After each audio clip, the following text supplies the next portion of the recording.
فأنا ناصح لإخواني بالصدع بالحق تبيض وجوههم. السكوت في مسألة الحزبية يضرها، فاصدع بما تؤمر وأعرض عن المشركين.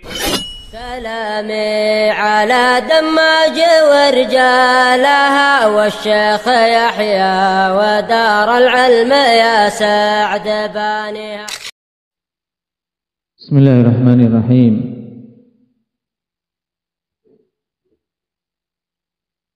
الحمد لله حمدا كثيرا طيبا مباركا فيه كما يحب ربنا ويرضاه.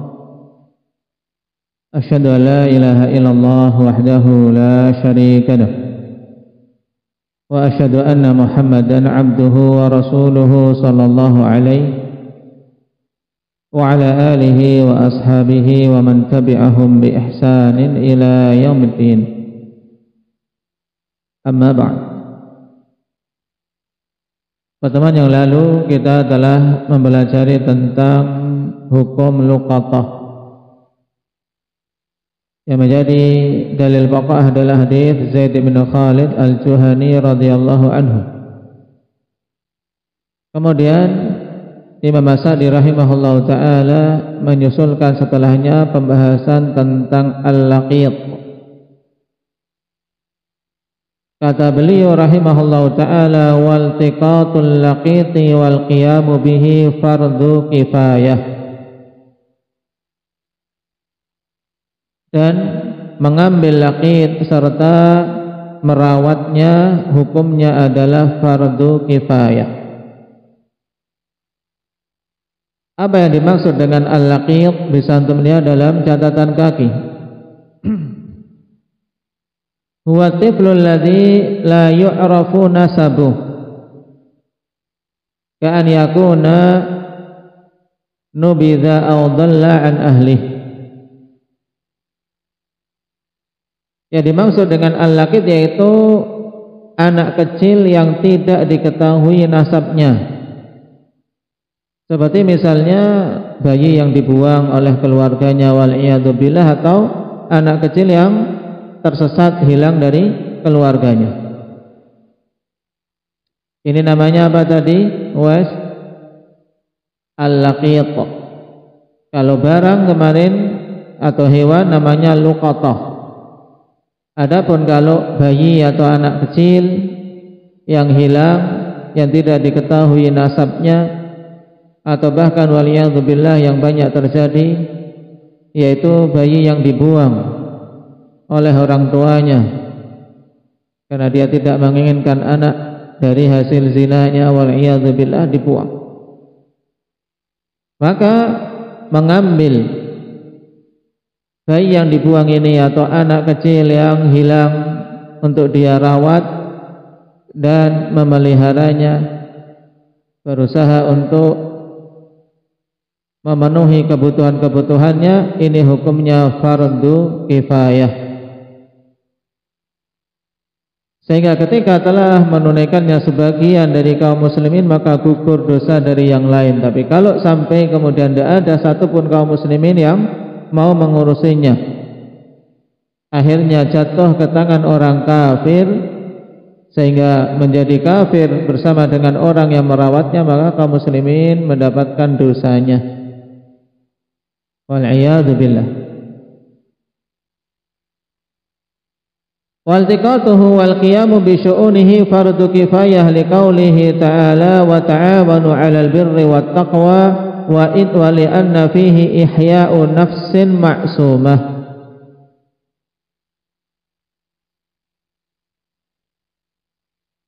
Mengambilnya dan memenuhi kebutuhannya, merawatnya, ini hukumnya fardu kifayah berdasarkan firman Allah Subhanahu wa taala, wa ta'awanu 'alal birri wat taqwa. Masuknya dalam keumuman cakupan ayat wa ta'awanu 'alal birri wat taqwa. Tolong menolonglah kalian di atas albir, di atas kebaikan dan ketakwaan.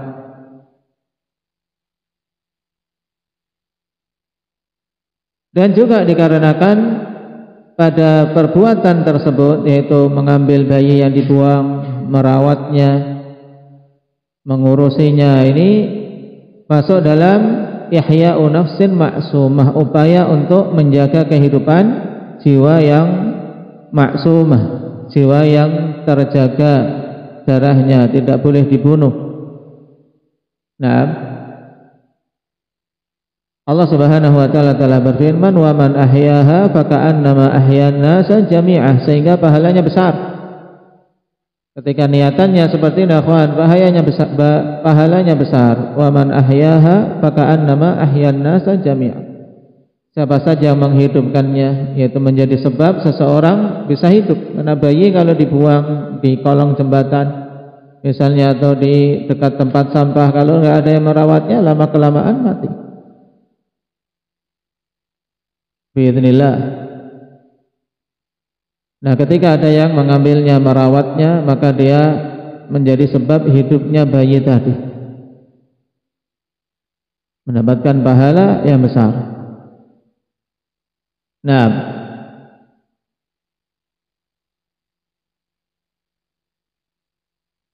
kemudian dalil yang lain, akhwan, hadis Abdullah bin Umar radhiyallahu anhuma, anna Nabiy sallallahu alaihi wasallam, al-muslimu akhul muslim, la yadhlimuhu wa la yuslimuh. Nah, hadis muttafaqun alaih. Al-muslimu akhul muslim, seorang muslim itu saudaranya muslim yang lain, maka la yadhlimuh, dia tidak boleh untuk menzaliminya, wala yuslimuh, dan tidak boleh membiarkannya terjatuh dalam kebinasaan. Ini makna wala yuslimuh, akhwan. Sebagaimana dikatakan oleh Ibnul Athir dalam An-Nihayah, yuqalu aslama fulanun fulanan idza alqahu ila tahlukah wa lam yahmihi min aduwi. Itu seorang menyerahkan si fulan dalam bahaya, baik itu diserahkan ke musuhnya ini, atau diserahkan ke binatang yang mau menerkamnya. Intinya apa? Wala yuslimu, maksudnya tidak boleh untuk membiarkan saudaranya muslim terjatuh dalam hal yang berbahaya. Nah, apakah itu musuh ataukah hal-hal yang membahayakan jiwanya. Ini sehingga pada cakupan wala yuslimu tadi tidak boleh kita membiarkan ada anak kecil walaupun kita tidak kenal, kemudian mau jatuh, sudah biarkan saja jatuh, nah mati sekalian, tidak boleh, haram. Nah, tapi fardu kifayah bagi yang melihatnya, menemukannya, untuk mengambilnya. Jika dia tidak mampu untuk merawatnya, serahkan kepada pihak yang bisa merawatnya. Tapi pertama kali dia wajib untuk mengambilnya, nah, dan berupaya menjaga kehidupannya. Baik, ini tentang hukumnya. Kemudian kata Imam As-Sa'di rahimahullah ta'ala menjelaskan, kalau nemu bayi atau nemu anak, kan mesti harus memberikan nafkah. Ya, tentunya dia tidak bisa kemudian hidup tanpa kita beri makan. Otomatis yang menemukan mengeluarkan infak untuknya, mengeluarkan harta untuk beri makan dan seterusnya. Nah, atas siapa tanggung jawab memberikan nafkah? Kata Imam As-Sa'di rahimahullah ta'ala, fa idza ta'azzara baitul mal fa'ala man 'alima bihalih.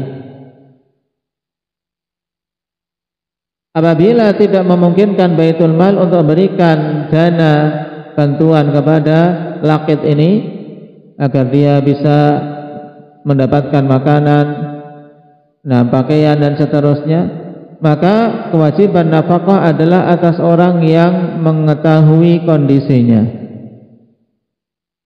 Baik, perhatikan catatan kaki. Qala fatajibu nafaqatuhu ala baitil mal. Ini hukum asalnya. Yang menanggung adalah apa? Baitul mal, negara. Baik, diambil dari apa? Dari kas baitul mal. Lima thabata an Ibn Shihab an Sinin Abi Jamilah rajulin min Bani Sulaim annahu wujida mambudan ala ahdi Umar bin Al-Khattab radhiyallahu anhu fa'atahu fattahamahu fa'athna alaihi khaira faqala Umar huwa hur wa wala'uhu lak wa nafaqatuhu min baitil mal. Baik.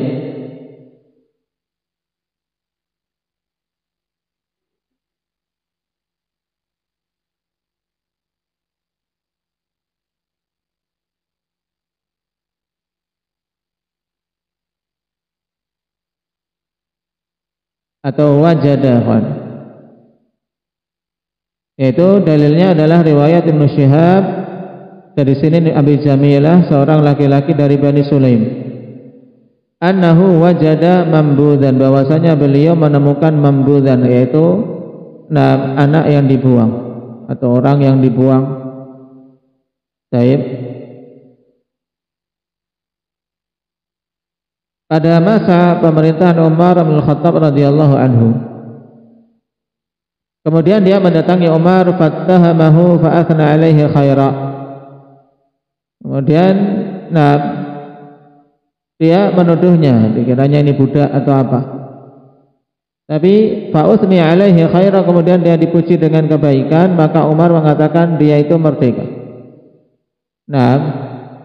Yang kamu temukan, anak yang kamu temukan bukan budak, dia seorang yang merdeka. Baik. Wa wala'uhu lak, dan walaknya untukmu, tapi nafkah menjadi tanggungan Baitul Mal. Asar ini dikeluarkan oleh Abdul Razak secara ringkas dan oleh Imam Malik secara panjang. Wa isnaduhu sahih wa dzakarahu al-Bukhari mu'allaqan majzuman bih. Sanadnya sahih disebutkan oleh Imam Bukhari secara mu'allaq dengan sighah jazm. Baik. Dan kisah lengkapnya ikhwan dalam Muwatta Malik, demikian pula yang lainnya.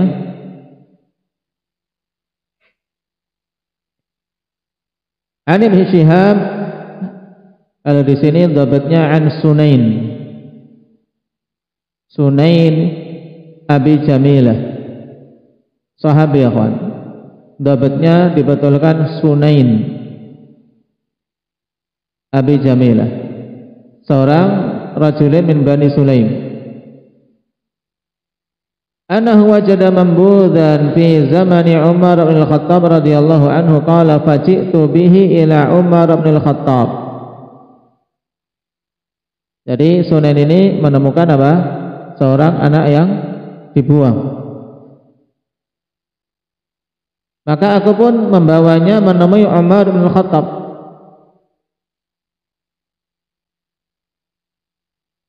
Ya. Faqala ma hamalaka ala akhdhi hadhihi an-nasamah.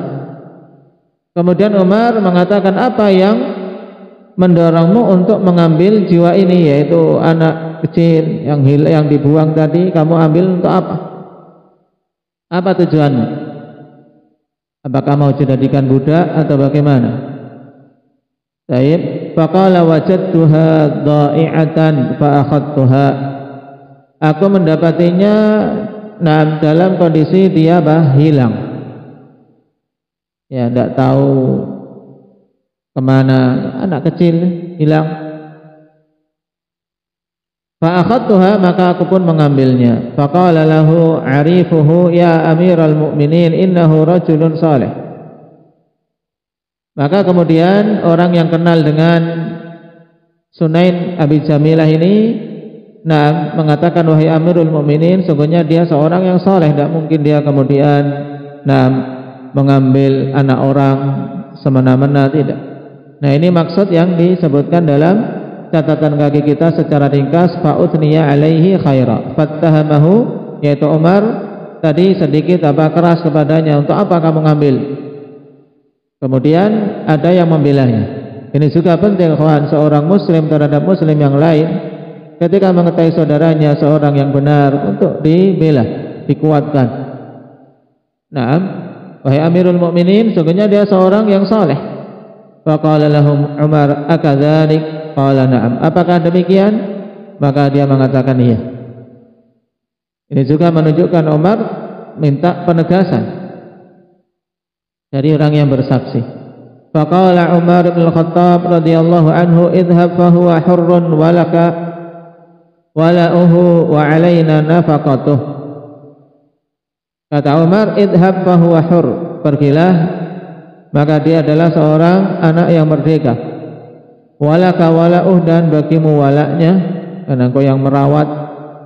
Wa 'alaina nafaqatuh, dan atas kami kewajiban nafkahnya. Taib. Maka kemudian Imam Malik rahimahullahu taala mengambil istimbat dari athar ini, al-amru indana fil mambud annahu hurrun wa anna wala'ahu lil muslimin hum yarithunahu wa yaqiluna anhu. Taib. Syahidnya di sini apa? Seorang yang terbuang, bayi yang dibuang itu dihukumi merdeka. Taib, bukan budak. Tidak menjadi budak hanya dengan sekedar menemukan bayi, ya kawan. Tidak boleh kemudian ini aku temukan jadi budakku, tidak boleh. Dia merdeka hukumnya, dan walaknya bagi kaum muslimin. Taib. Ini jelas menunjukkan bahwasanya Baitul Mal memberikan nafkah kepada bayi yang ditemukan seperti ini. Wa qala Ibnul Munzir rahimahullahu taala, ajma'a kullu man nahfadhu anhu min ahli al-ilmi ala anna nafaqatal laqiti ghairu wajibatin 'alal multaqit. Ini juga faedah penting. Nah, kata Ibnul Munzir rahimahullahu taala, telah bersepakat semua ulama yang kami menghafal ilmu darinya dari kalangan ahli ilmi bahwasanya nafkah anak temuan yang tidak diketahui nasabnya tidak wajib atas orang yang menemukannya. Ya, karena kalau seperti ini kan orang akan menjadi terbebani, mau merawat, mikir-mikir aku tidak punya dana untuk membesarkannya misalnya. Baik. Ini kondisi yang pertama, ikhwan, dari kondisi anak temuan tadi. Baik. Yaitu memberikan nafkah untuknya Baitul Mal.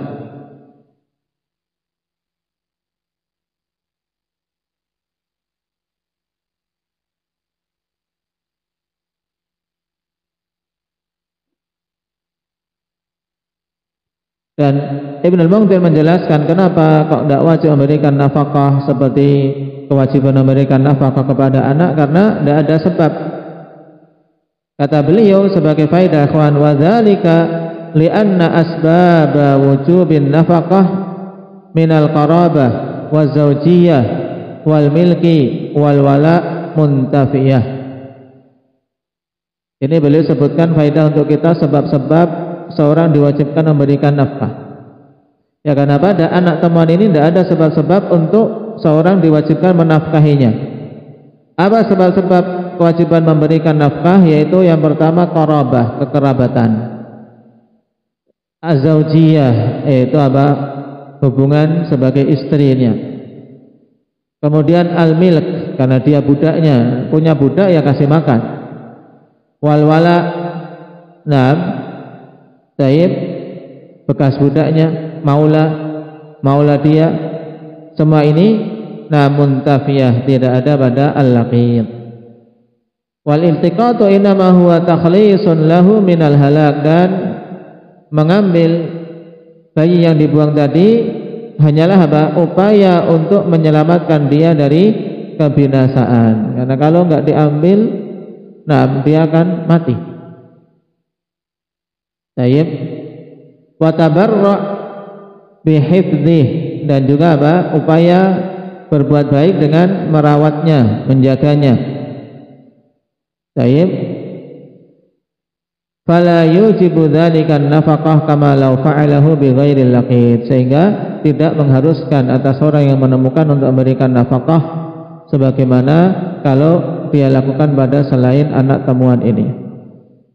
Sehingga yang wajib memberikan nafkah baitul mal. Sekarang ya mudahnya negara, diserahkan kepada yang berwajib kalau memang dia tidak mampu untuk merawatnya.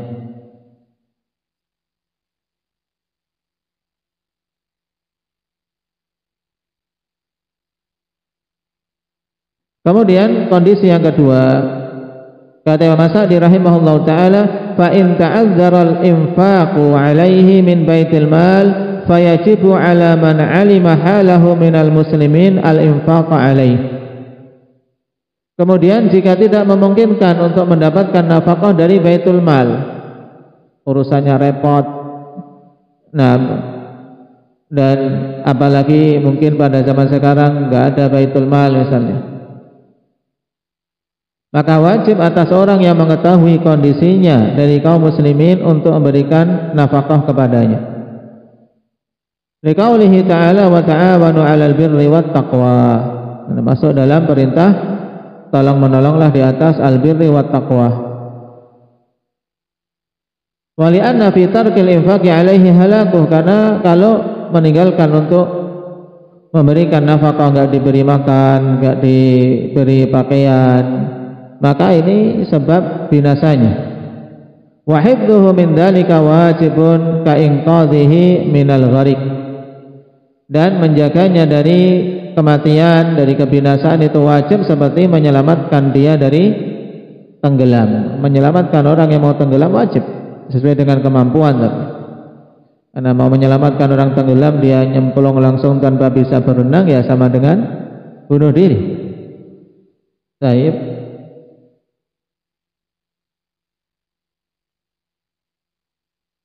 Ini ketika tidak memungkinkan untuk mendapatkan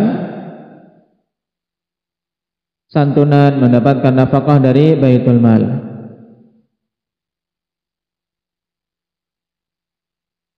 Kata Ibnu Qudamah rahimahullahu taala, fa in ta'adzara al-infaqu 'alaihi min baitil mal likaunihi la mala fi aw kana fi makanin la imama fi aw lam yu'ta syai'an fa 'ala man 'alima minal muslimina al-infaqu 'alaihi. Intinya siapa yang mau tabarruk dari kaum muslimin yang mengetahui kondisinya, dia seorang yang terbuang, seorang yang membutuhkan bantuan, maka diberi nafkah darinya. Baik. Ini dua kondisi, dan di sana ada kondisi yang ketiga yang tidak disebutkan oleh Imam Sa'di, ikhwan. Yaitu apa? Jika bayi atau anak yang ditemukan ini memiliki harta, misalnya dia dibuang tapi dikasih di situ ada kalung kah, atau ada uang di situ, diselipkan uang. Dia nggak mau anaknya, cuman masih ada belas kasihan biar yang menemukan mau merawatnya. Baik, ini kondisi yang ketiga. Baik, maka itu adalah harta anak tadi, sehingga nafkahnya diambil dari harta tersebut. Dan ini pendapat jumhurul ulama. Tidak boleh kemudian orang yang menemukan menggunakan harta tersebut, kecuali demi kemaslahatan si anak.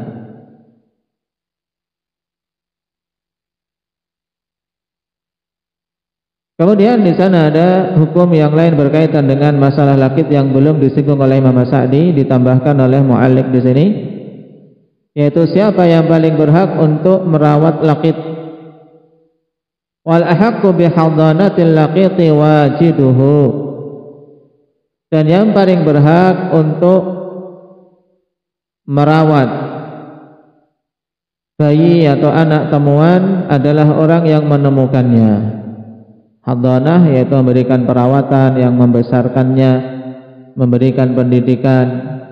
Baik. Maka orang yang menemukannya itu yang paling berhak, dengan syarat ikhwan, idza kana aminan rasyida, apabila dia adalah seorang yang amanah dan rasyid, yaitu seorang yang lurus baik jalan hidupnya, bukan orang yang buruk, yang ahli maksiat atau orang yang fasik. Tapi jika dia seorang yang bagus, ya, di atas jalan petunjuk, kemudian amanah, maka dia paling berhak untuk merawat bayi temuannya. Baik. Berarti mafhumnya apabila yang mendapatkan orang yang buruk, maka diupayakan untuk diarahkan kepada orang yang baik yang akan merawatnya sehingga mengajarinya agama Allah Subhanahu wa taala, mengajarinya hidup yang benar.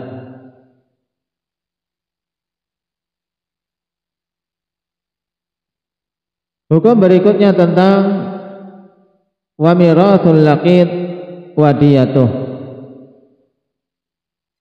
Terus untuk siapa kalau nanti laqit ini besar, kawan? Besar, kemudian dia bisa bekerja. Baik, bisa bekerja tapi kemudian meninggal, harta warisan laqit ini milik siapa? Demikian pula misalnya diyahnya itu atas siapa? Ingkutil, jika dia terbunuh kemudian tentunya kan ada diyah. Nah, diyah ini diserahkan kepada siapa? Maka dikatakan di sini wa mirathul laqiti wa diyatuh in qutila li baitil mal in lam yukhlif warithan. Ya, warisan dari laqit, anak temuan, ya, tentunya kalau sudah besar bisa bekerja mungkin. Dan diyahnya jika terbunuh maka diserahkan ke baitul mal. Jika tidak meninggalkan ahli waris sama sekali. Orang yang menemukan ahli waris bukan ahli waris, ya. Tapi karena tidak ada hubungan. Kecuali kalau dia sudah menikah. Nah, menikah maka ahli warisnya adalah istrinya. Atau kalau dia perempuan berarti suaminya. Kemudian kalau dia memiliki anak, jelas ahli warisnya adalah anaknya. Tapi jika tidak meninggalkan ahli waris, maka uangnya atau diyah yang untuk membayarnya itu untuk baitul mal.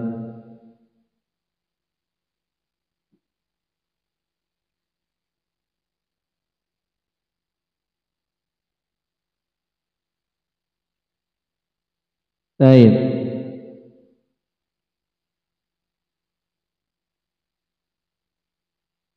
Kemudian hukum yang ketiga yang ditambahkan yaitu wanidda'ahu man yumkin kaunuhu minhu min dzakarin aw untha ulhiqa bihi li'anna hadzal iqrar limaslahatil laqid. Kemudian sekarang kalau ada yang mengklaim, oh itu anakku, misalnya pada anak yang hilang.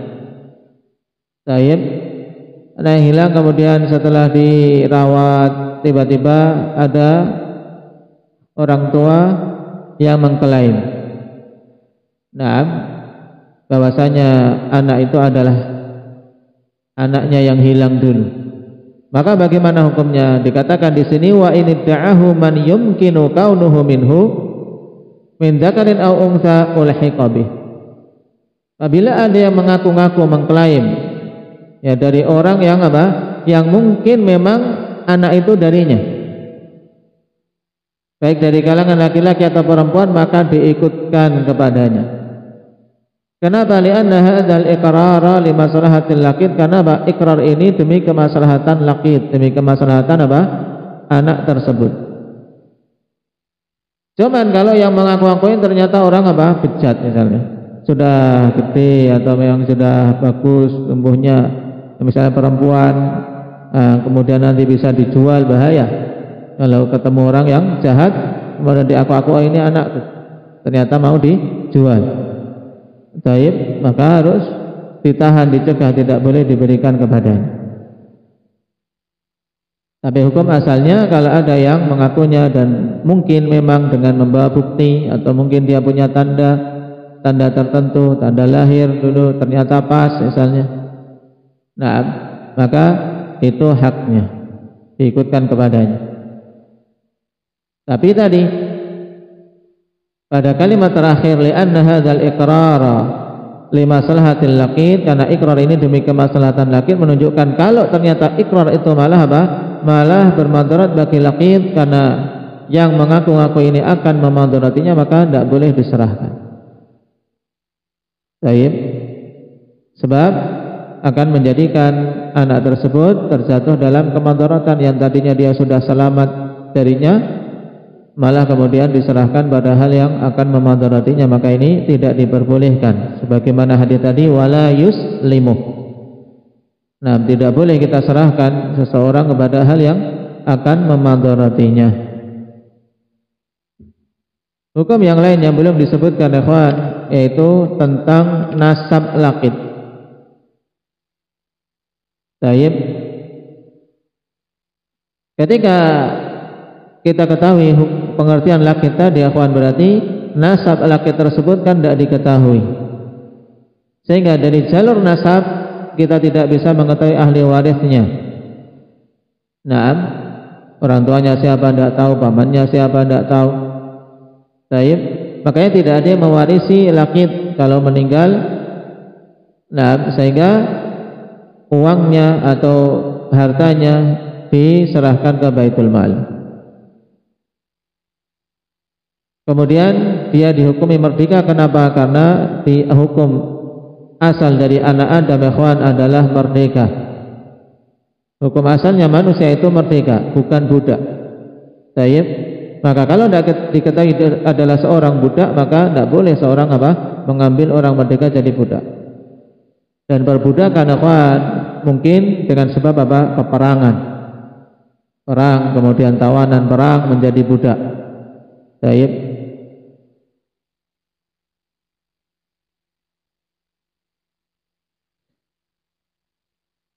Tidak boleh untuk laqit dinisbahkan, dinasabkan kepada orang yang menemukannya, ikhwan. Demikian pula tidak boleh untuk dinasabkan kepada orang yang merawatnya. Berdasarkan keumuman ayat, ud'uhum li'abaihim huwa aqsatu 'indallah. Fa in lam ta'lamu aba'ahum fa ikhwanukum fid dini wa mawalikum. Panggillah mereka untuk ayah-ayah mereka. Itu maksudnya panggilan dengan panggilan ayahnya yang asli, ayah kandungnya. Dan itu lebih adil di sisi Allah Subhanahu wa taala. Perkara yang hak. Jika tidak tahu seperti laqit ini ayahnya siapa, tidak tahu, ya kan? Maka mereka adalah saudara-saudara kalian seagama. Maka panggil saudaraku. Nasabnya atau wahai anak. Tapi untuk dimasukkan dalam nasabnya maka ini tidak diperbolehkan. Sebagaimana dulu juga telah kita lewati, ikhwan, hadisnya dalam pelajaran Sahih Muslim. Lalu kenapa Umar mengatakan walaka wala'uh, dan untuk mewalaknya? Taib, di sini bukan walak bahwasanya dia itu menjadi budak dia seperti walaknya atau walaknya mantan budak, tidak. Tapi walaka wala'uh, kata pensyarah, yaitu antal ladzi tatawalla tarbiyatahu wal qiyama bi amrih. Wa hadhihi wilayatul Islam, la wilayatul idq. Jadi engkaulah yang mengurusi pendidikannya dan mengurusi urusan-urusannya sehari-hari. Inilah yang dimaksud dengan walaka wala'uh. Baik. Nah, ini juga penjelasan untuk kalimat Umar yang tadi belum sempat diterangkan. Walaka wala'uh maksudnya apa? Antal ladzi tatawalla tarbiyatahu wal qiyama bi amrih. Kamulah yang mengurusinya, mengurus tarbiyahnya, mendidiknya, mengurusi segala urusan-urusan berkaitan dengan kemaslahatannya, dan padanya pahala yang besar. Baik. Jadi dari sini kita ketahui dia hukumnya merdeka. Kemudian nasabnya berarti tidak boleh dinasabkan kepada yang menemukannya atau yang merawatnya. Apabila meninggal harta yang dia miliki, maka kalau tidak memiliki ahli waris yang baru seperti istri atau anak, maka untuk ke atas kan dia tidak diketahui jalurnya, untuk orang tua tidak diketahui jalurnya, maka ke baitul mal. Kemudian dari sisi hukum, apakah dia dihukumi muslim atau kafir? Baik, bayi yang ditemukan ini dihukumi muslim atau kafir, maka bihasabid dar allati wujida fiha. Hukum anak teman itu berdasarkan tempat yang dia didapati padanya. In wujida fi daril Islam aw fi baladi kuffar yakturu fiha al-muslimun fahuwa muslim. Liqaulihi sallallahu alaihi wasallam kullu mauludin yuladu 'ala al-fitrah. Naam. Apabila didapati di negeri Islam, seperti misalnya di negeri kita, jelas mayoritas kaum muslimin, atau di negeri kafir tapi di situ banyak kaum musliminnya, maka dihukumi muslim. Baik, karena ini hukum asal. Setiap yang dilahirkan di atas fitrah. Hadits muttafaqun alaih dari Abi Hurairah radhiyallahu anhu. Wa in wujida fi baladi kuffar khalisah aw yaqillu fiha adadul muslimin fa huwa kafirun taba'an ad-dar. Nah, apabila didapati di negeri kafir murni atau sedikit sekali kaum muslimin, maka dia hukumnya kafir mengikuti negerinya. Ini hukum di dunianya. Adapun hukum di akhiratnya, jika dia memang mati dalam keadaan bayi tersebut, maka apa? Dia akan diuji kelak di akhirat, sebagaimana datang dalil yang demikian tentang anak-anak orang-orang kafir.